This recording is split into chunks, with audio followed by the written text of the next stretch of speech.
Salut tout le monde, c'est Justice et je vous présente ici en une quinzaine de minutes un focus héros sur Soubash de la faction Axiom. Soubash, c'est un héros qui nous permet à midi de payer 1 pour aller mettre un jeton Scarabot et d'envoyer une carte de notre main en réserve.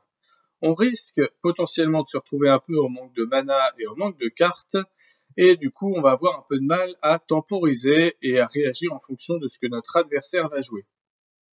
On va plutôt chercher avec un deck Soubash à gagner une égalité tous les tours en mettant toutes ces statistiques sur une même expédition, et on va essayer de gagner le break plutôt soit en début de partie avec un deck très agressif, soit plutôt en fin de partie si on a joué quelques permanents.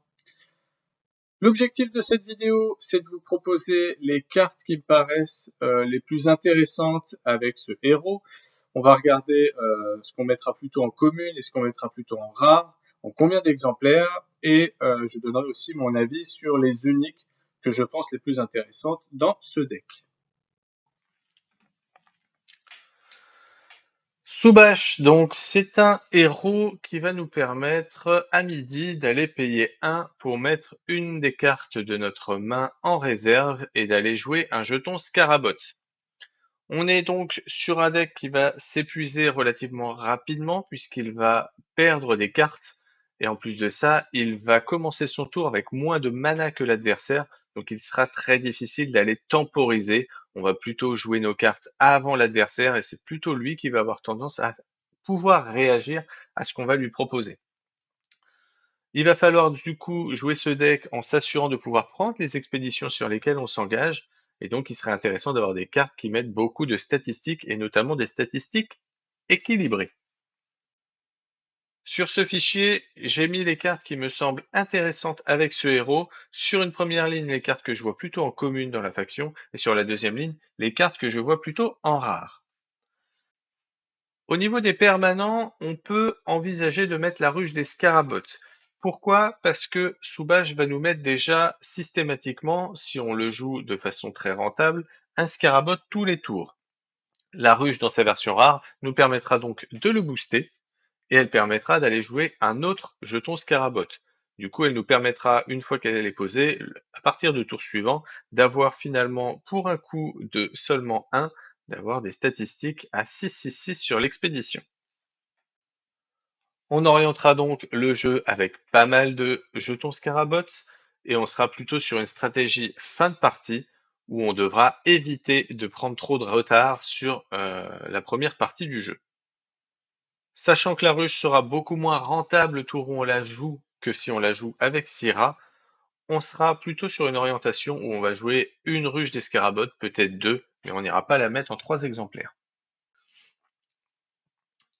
Le second permanent que je vous propose, c'est le hub des Scarabots qui va nous permettre du coup de faire un petit peu comme Soubash, d'aller payer 1 pour aller mettre un jeton Scarabot à midi.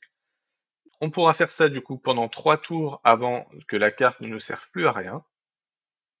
Et si on a la place de la mettre plutôt dans sa version rare, ce sera intéressant puisqu'on pourra déjà la jouer dès le premier tour pour préparer ses tours prochains. Ce ne sera pas problématique de la jouer le premier tour, puisqu'on aura déjà positionné un Scarabot avec l'effet de Soubash, et donc on devrait pouvoir quand même prendre une expédition le premier tour.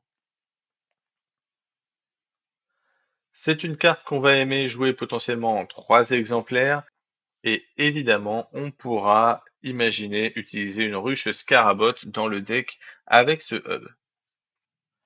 Si on veut jouer un peu de permanent, on peut envisager de mettre un cylindre de Kélon.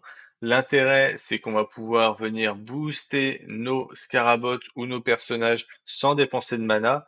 On pourra du coup compenser un petit peu le fait d'avoir peu de mana en jouant ce type de carte. En revanche, ça nécessitera suffisamment de cartes avec de la pioche ou du ravitaillement, puisqu'elle coûte 1 et elle va nous accélérer un petit peu notre épuisement. On évitera donc de la mettre en trop d'exemplaires, mais elle peut être utile en un exemplaire. Étant donné qu'on va jouer nos jetons Scarabot à midi, le cylindre de Kélon dans sa version rare sera d'autant plus intéressant qu'il pourra nous donner des boosts à des personnages déjà en jeu. Encore une fois, si je veux jouer avec un petit peu de permanent et si je veux un petit peu de ravitaillement, Je peux envisager un havre Bastion Bravo, ce qui va me permettre de ravitailler pour un coût intéressant et qui va me permettre de venir booster les personnages que je jouerai de la réserve. Je vais mettre une fois par tour un personnage en réserve, ce sera donc toujours une carte intéressante dans le deck, mais on sera là encore sur une stratégie orientée avec pas mal de permanents, donc plutôt sur la fin de partie où il faudra équilibrer pour ne pas prendre trop de retard en début de partie. On peut envisager de la même façon une fonderie Bastion Axiom en un exemplaire. Ça me permettra de venir piocher une carte. Ça me permettra d'orienter tout mon deck avec des personnages qui ont des effets de réserve. Et ça me permet également d'avoir un permanent qui a un effet flèche très intéressant pour le héros que je vais pouvoir réactiver avec quelques cartes de mon deck. Enfin, le brouilleur blindé, qui sera une carte qui sera intéressante dans sa version rare, puisqu'elle me permettra de garder un peu de contrôle sur ce que fait mon adversaire en venant le saboter. Et si je joue un nombre assez intéressant de permanents, je vais pouvoir tout simplement venir supprimer ce brouilleur blindé, car ce sera un permanent en surplus, et donc je vais pouvoir saboter à nouveau. On pourra l'envisager en un ou deux exemplaires. On évitera de mettre quand même trop de permanents, puisque sinon on risque de ne pas pouvoir faire grand-chose. Si je veux jouer un peu de sorts de contrôle, et on limitera un petit peu le nombre de sorts de contrôle, tout simplement parce qu'on a dit qu'on pouvait pas trop temporiser. Donc il faudra jouer ces sorts suffisamment tôt, et donc on n'aura pas trop de choix, on ne pourra pas trop voir ce que l'adversaire va nous proposer avant de pouvoir venir gérer ses personnages. Sachant qu'il va plutôt mettre les personnages plutôt forts et qu'il ne veut pas se faire défausser en dernier, on sera un petit peu limité à ce niveau-là. Le premier sort intéressant, ce sera le sort Boom, surtout dans sa version rare, puisqu'il nous permettra d'aller sacrifier un permanent. Donc là, on le joue si on est sur une stratégie où on met un peu de permanent, on va pouvoir défausser n'importe quoi en face. Si je veux venir défausser des personnages plutôt avec des coups faibles, qui s'ancrent ou qui gagnent beaucoup de boost, on va plutôt aller utiliser une décharge de Kélon. On peut envisager la version rare puisqu'il nous permet, si on a deux repères, du coup si on joue pas mal de permanents, d'aller jouer en plus un jeton Scarabot. Donc si on le joue avec la ruche, ça pourra être une carte assez intéressante. Et pour finir, le saut adhésif, qui est une bonne carte dans la faction Axiom pour aller gérer toutes les grosses créatures telles que Atlas ou Hydracaena, euh, pour un coût seulement de 3. Tous les effets flèches de mes permanents étant intéressants, on va avoir de la pioche, du ravitaillement, du sabotage. On pourra aller mettre un entraînement et mécanique en 1, 2, voire 3 exemplaires en fonction de ce qu'on veut faire. Étant donné qu'on va être un peu limité en nombre de cartes, on va éviter de la mettre en commune, sachant qu'en plus on va pas trop pouvoir temporiser avec nos cartes. On va plutôt privilégier la rare qui aura un effet plus impactant le tour où elle sera jouée et qui évitera de s'épuiser trop rapidement. Même chose pour AP, on se dirigera plutôt sur la rare qui nous permettra en plus de piocher une carte qui sera intéressante pour le deck. Elle pourra être jouée en fin de tour pour venir surprendre notre adversaire, mais étant donné qu'on va commencer un tour avec relativement pas mal de personnages déjà positionnés à midi, on pourra aussi la jouer assez tôt dans son tour pour aller changer un personnage euh, d'une expédition et pouvoir se donner peut-être d'autres possibilités avec la pioche de cartes. Au niveau des personnages qu'on va vouloir jouer, on peut envisager le récupérateur Axiom qui va nous permettre de ravitailler et donc d'éviter un petit peu cet épuisement. Il coûtera peu cher depuis la main et il pourra être rejoué de la réserve. C'est pas une carte forcément essentielle au deck, mais c'est une commune qui peut avoir sa place. L'ingénieur de la fonderie sera intéressante si on joue pas mal de permanents pour aller payer moins cher. Elle pourra également être intéressante avec un deck où on a mis la fonderie, qui pourra déclencher les effets de réserve depuis la main. Si on oriente notre deck avec pas mal de jetons, on pourra logiquement aller jouer Ogun en 3 exemplaires. Si on a la place de mettre la rare, c'est très intéressant puisqu'il viendra mettre un jeton supplémentaire. Donc ce sera assez convaincant, notamment si on joue une ruche. Sinon, la version commune fera l'affaire. Elle nous permettra d'aller mettre un nombre assez conséquent de boosts sur le terrain. Ada Lovelace a elle aussi un effet de réserve. Elle nous permettra d'aller mettre notamment des permanents en réserve pour aller piocher une carte. Ce sera donc intéressant dans un deck où on met pas mal de permanents.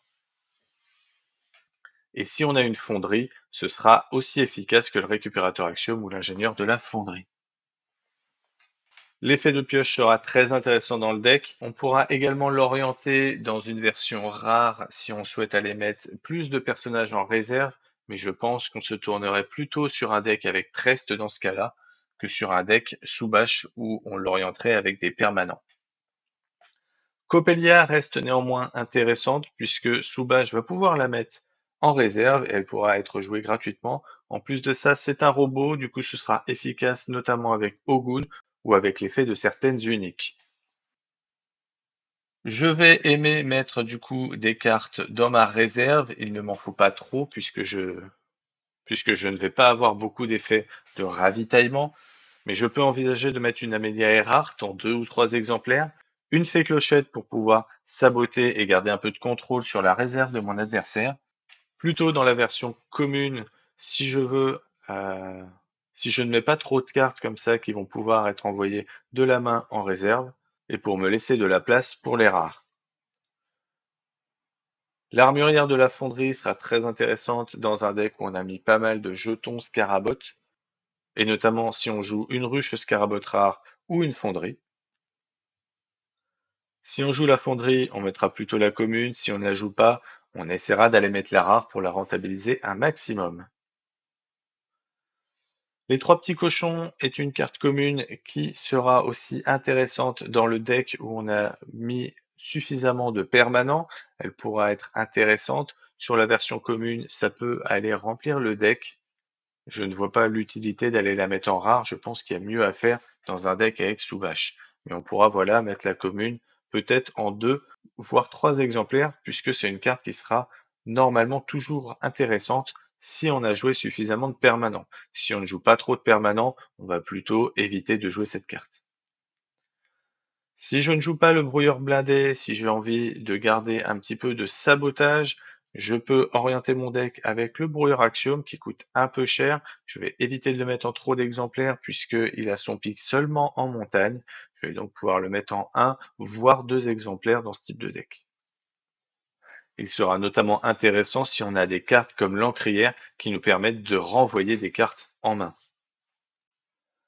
Le docteur Frankenstein est une carte qui nous coûtera peu cher depuis la réserve. On aimera donc l'envoyer avec l'effet de sous-bâche en réserve pour pouvoir la jouer. Il faut avoir un minimum de déclencheurs, flèches au niveau de nos permanents pour qu'elle soit intéressante. On pourra la payer 2, ça nous apportera des statistiques équilibrées à 3-3-3 et ça pourra nous ramener aussi un ravitaillement. Ce sera d'autant plus efficace si on a un Anansi en main qu'on pourra jouer et pour le booster un petit peu. Athéna sera une carte assez efficace pour nous éviter de perdre trop de cartes dans notre deck. Si on joue suffisamment de repères, là encore, plutôt stratégie fin de partie, elle nous permettra du coup d'être joué un petit peu en boucle depuis la réserve pour éviter de jouer d'autres cartes et de s'épuiser trop rapidement. Elle sera notamment assez efficace si on a mis au moins un bastion havre dans son deck. Ganesh, quant à elle, sera une carte qu'on aimera jouer plutôt en un seul exemplaire, qu'on aime jouer sur la fin de partie, et qui va nous permettre d'activer les déclencheurs flèches de nos permanents, qui sont, on l'a dit, assez intéressants, qui nous permettent de piocher, et notamment de saboter si on a mis un brouilleur blindé. Si l'orientation de notre deck est vraiment sur les robots, on va pouvoir mettre une méduse lunaire, peut-être en 2 exemplaires même, pour aller se donner l'opportunité de changer nos statistiques d'expédition. On va pouvoir positionner en début de tour une méduse lunaire, voir un peu ce que va proposer notre adversaire, et on va pouvoir, si on joue des robots, du coup, venir sacrifier la méduse pour aller mettre les boosts sur notre jeton qu'on vient de jouer.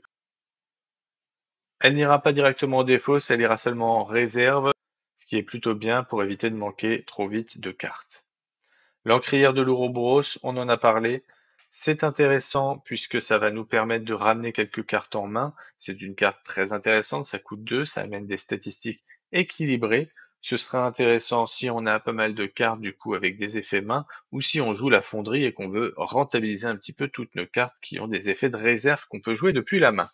On pourra donc la mettre dans ce type de deck jusqu'à 3 exemplaires sans trop de soucis.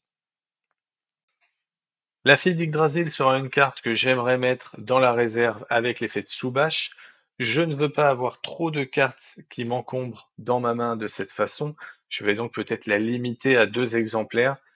Mais ces statistiques sont très intéressantes et du coup ça rentrera très bien dans un deck assez agressif. Si j'ai un peu de ravitaillement et si j'ai des cartes voilà, qui vont venir me remplir un peu ma réserve, Anansi sera une très bonne carte à jouer que je vais pouvoir mettre en 3 exemplaires. On aura en plus à midi une carte de plus qu'on va pouvoir mettre en réserve grâce à Soubash. Du coup, il sera tout le temps intéressant dans le deck. Je pense qu'effectivement 3 exemplaires, ce sera très bien. Si je joue une fonderie, j'ai peut-être plus intérêt à aller mettre une videuse Bravos dans mon deck. Elle me permettra du coup de saboter et de gagner 2 boosts depuis la main quand elle sera jouée. Si je n'ai pas la fonderie, elle ne sera pas très intéressante. Du coup, je vais plutôt la jouer en un seul exemplaire. Comme je l'ai dit en début de vidéo, je ne vais pas vouloir jouer trop de cartes à faible coût. La croupière de l'Ouroboros sera donc intéressante pour mettre des grosses statistiques de façon assez agressive. Elle me permettra en plus d'aller ravitailler ou piocher, ce qui compensera un petit peu le manque du deck. Je pourrais l'envisager en 1 ou 2 exemplaires. Amalé sera intéressant également avec des fortes statistiques, un coût qui est élevé, donc évidemment on ne le mettra pas en beaucoup d'exemplaires pour éviter de le piocher trop tôt, on se limitera à un maximum 2 exemplaires. Et son effet est intéressant puisqu'il va pouvoir enlever de la réserve les cartes dont on n'aurait pas envie. Donc intéressant sur un deck où on orienterait une stratégie avec beaucoup de personnages qui auraient des effets main. Ici, il pourrait les enlever de la réserve pour aller piocher, du coup il nous redonnerait un petit avantage au niveau des cartes. Jeanne d'Arc et Ouvrez les portes serait intéressante dans un deck où on orienterait avec beaucoup de jetons. Ce sont là aussi des cartes chères, donc ça n'épuisera pas trop vite le deck. Par contre, on est un peu embêté si on les pioche trop tôt, donc on les limitera en quelques exemplaires seulement, maximum 2 également. La prochaine carte que je vous propose, c'est l'Avant-Garde Bravos. L'Avant-Garde Bravos, elle est très intéressante puisqu'elle permet de faire perdre Fugace à un personnage et de lui donner d'ailleurs même un boost, ce qui est très intéressant. Elle a un coût assez faible et puis elle a des statistiques quand même plutôt bonnes. C'est intéressant puisque Soubash va du coup mettre assez souvent un personnage en réserve, donc on aura tout le temps quelqu'un qui aimera perdre Fugace.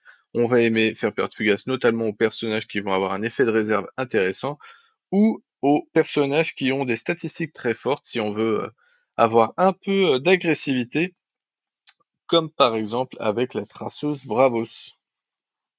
C'est une carte qu'on aimerait avoir en 3 exemplaires pour pouvoir en plus venir un petit peu réduire cet épuisement de notre deck, puisque du coup on pourra jouer plusieurs fois notre personnage qui aurait perdu Fugace.